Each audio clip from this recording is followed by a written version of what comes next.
Hello everyone. Today is Sunday, March 6th, 2022. I'm Crystal Dawn Hill, and I'm here to talk about something that I just experienced. This is regarding how the twin flames, higher consciousness, does not experience lineal time. The twins can navigate backward and forward through time, and lineal time has no effect on their connection or interaction or activity. And so what I'm about to describe here is going to illustrate that in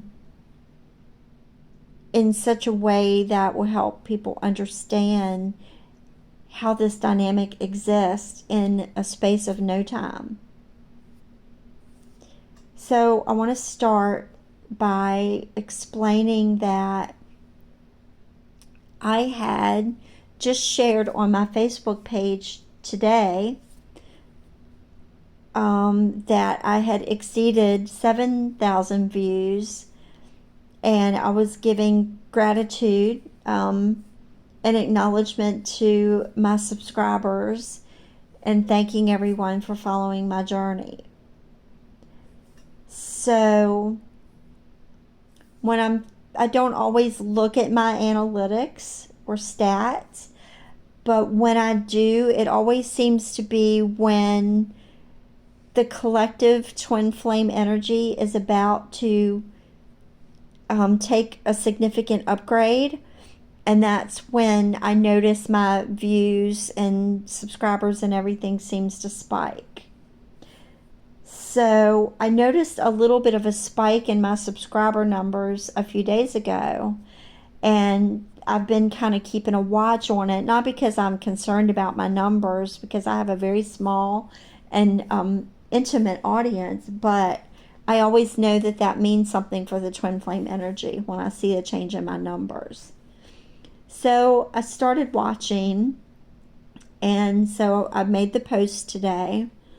And before I got a chance to look at my analytics, I got a message from a friend, and we got on the phone and we were talking. And I was sharing with her about my first lucid dream that I did the video about just a few days ago. So that's how I want to start off my story. Now, how this explanation is going to unfold is a little convoluted, but I'm going to go slow, and I'm going to try to keep it in very simple terms so that I can clearly illustrate what has actually taken place here.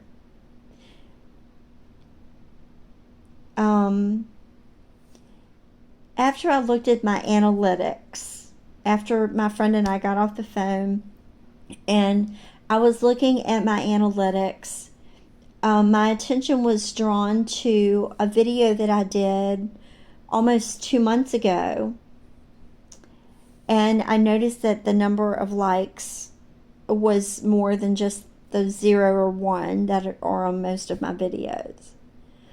So I thought, well, that's probably getting viewed more, so let me take a listen and see what I'm talking about in this video. So when I listened to it, it was like almost verbatim what I had shared with my friend and what I shared on the video that I did just the other day, talking about my lucid dream. Now, in the video, I also talked a little bit about another dream that I had 20 years ago, many, many years before meeting my divine masculine. So in this video that I did 2 months ago, I'm also talking about that same dream. And the way I'm describing the dream is, like I said, almost verbatim of how I described it in my more recent video. Now, in the older video, which I will give a link and a little bit of a description to kind of help further explain what I'm talking about. In that older video, I'm talking about the realization that I had had where my divine masculine and I had gone back in time to tell my younger self, who had had the dream 20 years ago, that this person was real. So in my older video, what I was suggesting was that after my twin and I met 3 years ago, we went back and stepped into the dream of my younger self to give her this hope and inspiration that this man really existed. Now here's where it gets really, really fascinating for me, and I hope it will for you as well. In my lucid dream, my divine masculine was in the dream with me consciously. So when I was on the phone talking to my friend about the lucid dream, and when I was explaining to her and also explaining to my audience on the video about the lucid dream, was that my waking consciousness actually stepped into my dream and was giving me direction as far as making sure my clothes were straight and making my bed and everything before my divine masculine stepped in. And when I did the video just a few days ago about my lucid dream, I had no way of really knowing that that was all real. But the video that I did 2 months ago gives me that validation, because I had absolutely no recollection of doing that video until I listened to it just now.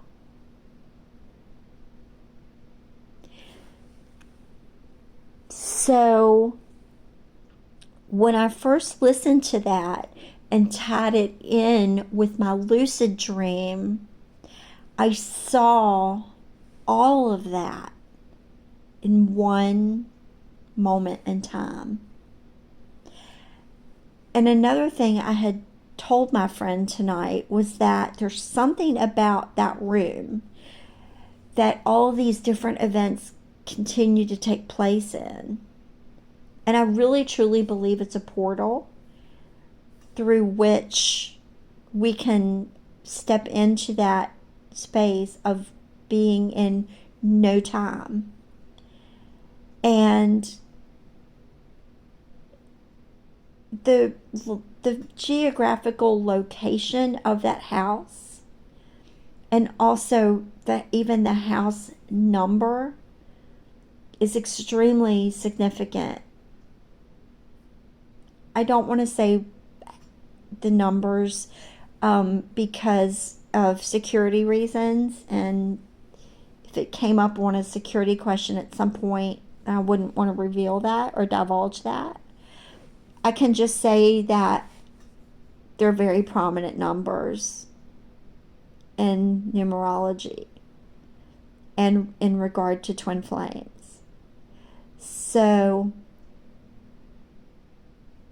I just find this all very fascinating. So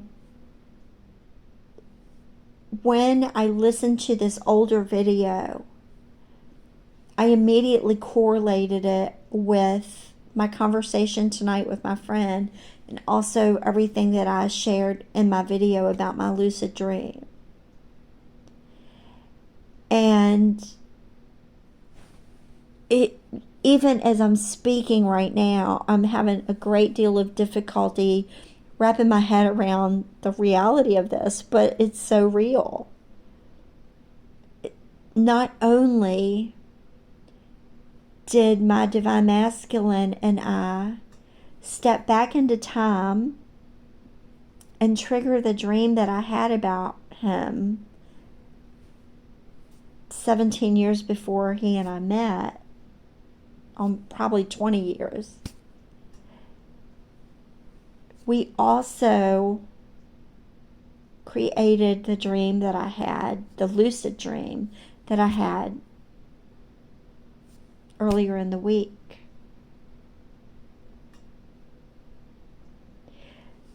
So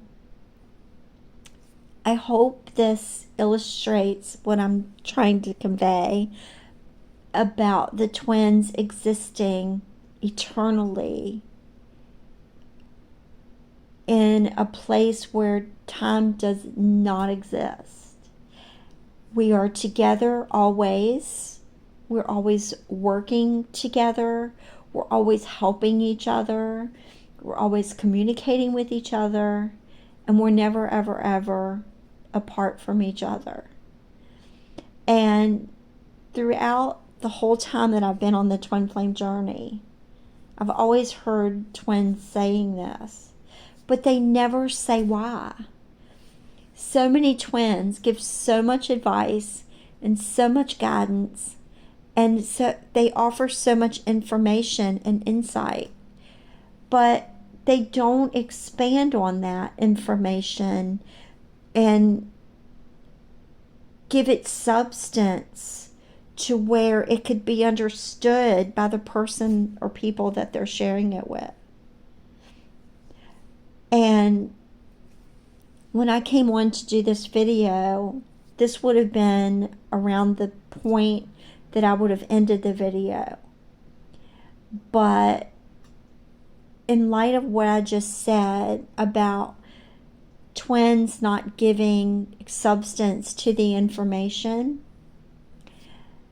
it took me back to something that happened to me one time when I worked in retail. And I'd like to share that story with you as well. And it does directly correlate with what I'm talking about.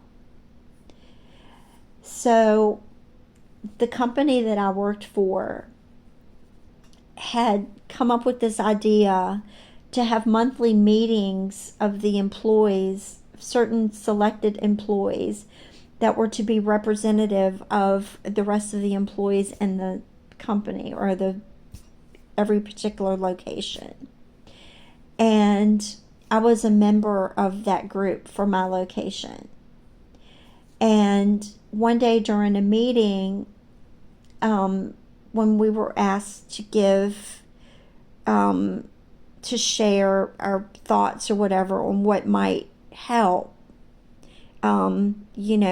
employees have better morale and more enthusiasm and everything, I made a suggestion, and that was to, when a manager gave an employee direction, to not just tell them what to do, but explain to them why they needed them to do it in a particular way. And so my manager, who was like the leader of these monthly meetings, he coined a little phrase from that, which was essentially my suggestion, but he coined it to say, to just share the why behind the what. And so that's pretty much what I'm suggesting to all of the twins out there that do videos and give guidance and direction and everything, and even teach people on a more of a one-on-one or personal level. And that is, when you're giving information or sharing a story or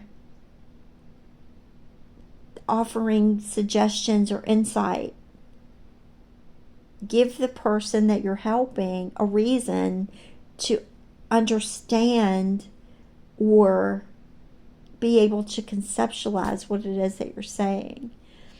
Because as twins who've already experienced one phase of this journey or one aspect or element of this journey, just verbally describing what has happened isn't always enough for the other person to comprehend it.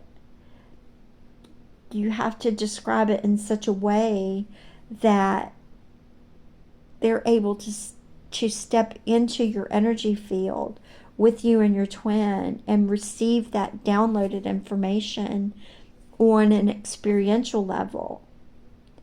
And once they do that, that opens up the door for them to also be able to have that experience in their own connection.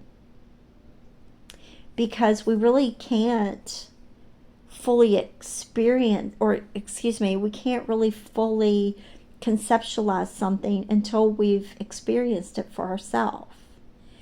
And this is what sets twin flames apart from everyone else, is we're in the divine energy. We've activated the divine energy between ourselves and our divine partner.